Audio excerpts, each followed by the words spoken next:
এটা জনগণের রায়। তো সেই জায়গা থেকে আমরা বলছি যে সরকার প্রধান মাননীয় প্রধানমন্ত্রী তিনি তার ক্যাবিনেট গঠন করেছেন। তো আমরা মনে করছি এই ক্যাবিনেটের অনেক দায়িত্ব আছে, কিছু চ্যালেঞ্জও আছে। জনগণের আকাঙ্ক্ষা বাস্তবায়ন করা আমাদের অঙ্গীকার, পূর্বেই আমাদের অঙ্গীকার, কারণ ৩১ দফা আমরা আরও প্রায় ৪ বছর আগেই ঘোষণা করেছিলাম।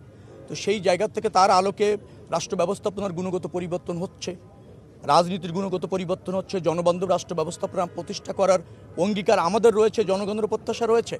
তো সেই লক্ষ্যেই এই মন্ত্রিসভাটি করা হয়েছে। আমাদের মতো অনেক তরুণ এখানে স্থান পেয়েছে, সরকার প্রধান আস্থা রেখেছে, জনগণ তো পূর্বেই আস্থা রেখেছে নির্বাচনের মাধ্যমে।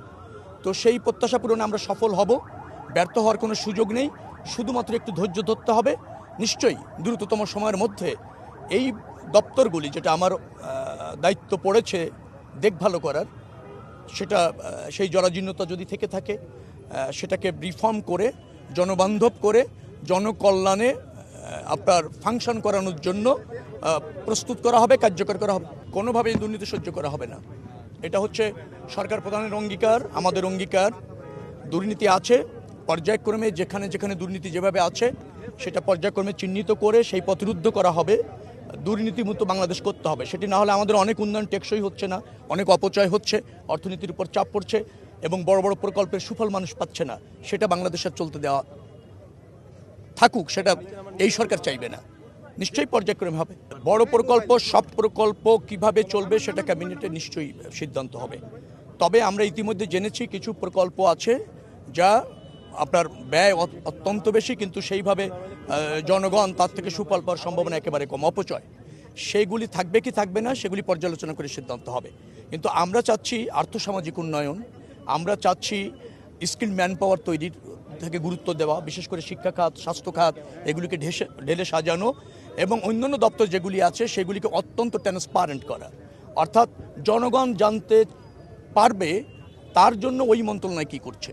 যে সরকারটি আছে আগে শুধু বিরোধী দলের কাছে আপনার জবাবদিহি করতে হতো, এখন যে পার্লামেন্ট তাতে আপনার সরকারি দলের কাছেও জবাবদিহি করতে হবে। কারণ সরকারি দলের সদস্যরাও কিন্তু আপনার সরকারের জনহিতকর কোনো কাজের বিরুদ্ধে, প্রয়োজন নেই এরকম কাজের বিরুদ্ধে কিন্তু ভেটো দিতে পারবে, ভোট দিতে পারবে।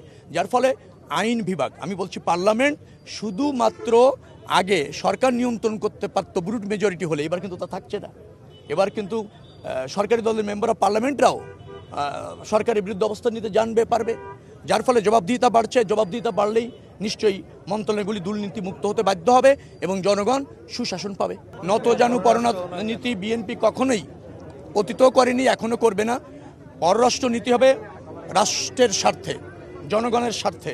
কোনো বিশেষ গোষ্ঠীর কাছে আত্মসমর্পণ নয়, অথবা কোনো বিশেষ গোষ্ঠীর সাথে বিশেষ সখ্যতা নয়। সখ্যতা এবং সম্প্রীতি সেখানেই হবে যেখানে বাংলাদেশের স্বার্থ প্রাধান্য পাবে, দেশের মানুষের স্বার্থ এবং বাংলাদেশের স্বার্থ যেখানে রক্ষিত হবে সেভাবেই পররাষ্ট্রনীতি চলবে। গতকালকে আমি 3 জন সচিবের সাথে বসেছি, উনারা আসছিলেন, আজকে যাচ্ছি, দেখব যে অভিযোগটা কোন পর্যায়ে আছে, কিভাবে আছে। আমাদের তো অনেক এমনও আছে যে আমরা শুনেছি কিন্তু প্রাতিষ্ঠানিকভাবে, আনুষ্ঠানিকভাবে অথবা কাগজে কলমে সেগুলির অস্তিত্ব নেই, এরকম ঘটনাও আছে। আবার অনেক বড় দুর্নীতি হয়েছে যেখানে কাগজ কলমে খোঁজাও সম্ভব না।